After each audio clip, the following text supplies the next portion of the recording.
Welcome to Agriculture and Seasons.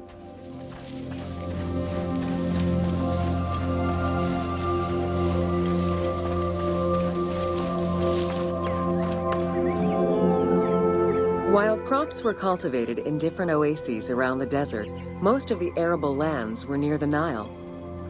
Two types of cereal grain were cultivated, barley and an ancient wheat known as emmer. These two key ingredients contributed in establishing bread and beer as the staple of the Egyptian diet and the basis of its economy.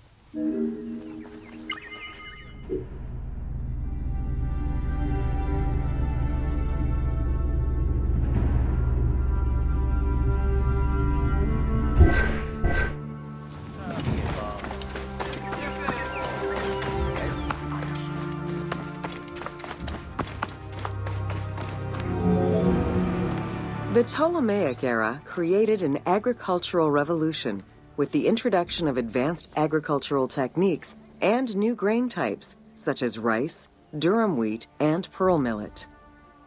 The resulting agricultural mass production greatly increased the economy of ancient Egypt. It also prompted the development of storage and transportation, allowing long-distance trade with other regions.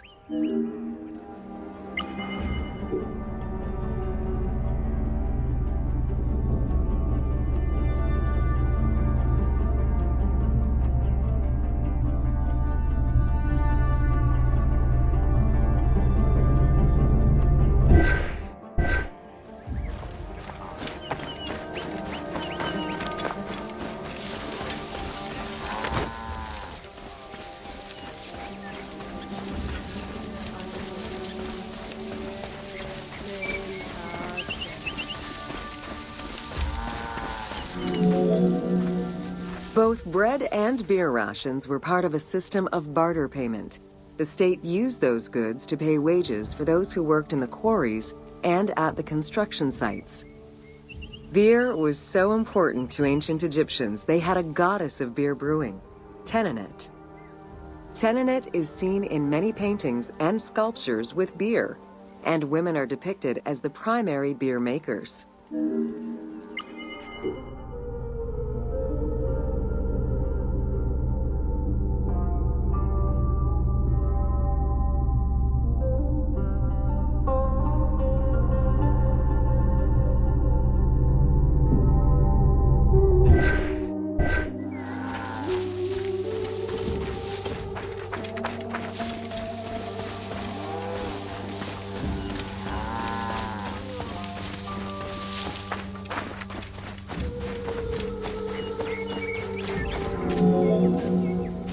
In order to increase agricultural production, fertile land was divided into plots and large agricultural villages were encouraged. The state and temples were the biggest landowners. Depending on the region, fertile land was managed by civil servants or rented to individuals. Ancient Egyptians relied on rudimentary tools for land cultivation. Soil was broken down with hoes, and wing plows were used to make furrows.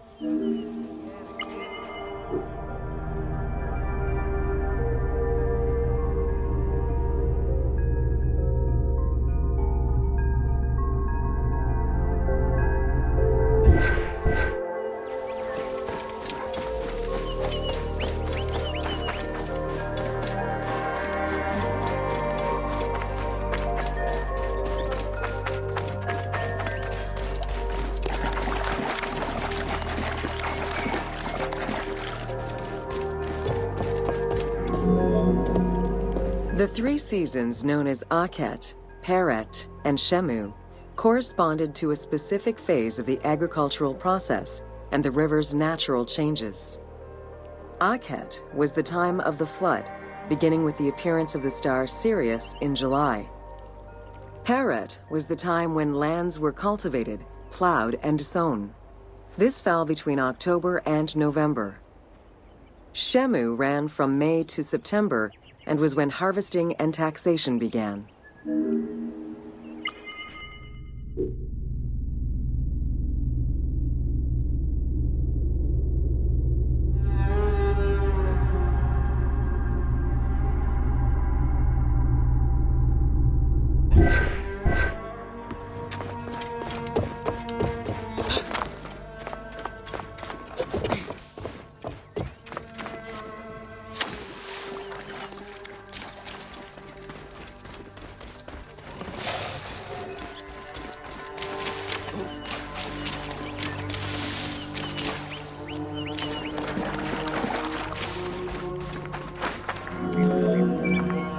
The pharaoh's duty was to uphold order against chaos and provide for his people. Priests and local governors also wanted to appear as protectors of the people. However, any variation in the Nile's seasons could cause water shortages. This had devastating consequences on wheat and barley crops. The pharaoh, administrators, and priests knew they needed to demonstrate their ability to prevent such a catastrophe from happening. And so they invented the story, which would be inscribed upon the famine stela.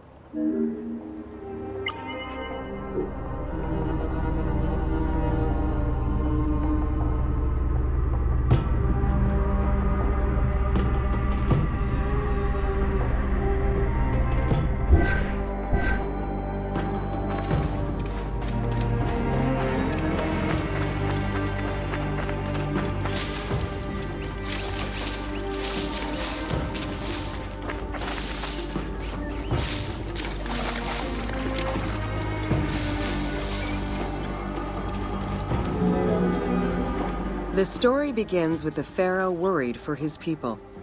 The Nile hasn't flooded in years, and his people are starving. In search of the origins of the flooding, Djoser seeks out Khnum, the protector god of the region and the source of the drought. Djoser gives the god offerings and orders his priests to restore the temple of Khnum. These offerings please the god, and the floods are restored.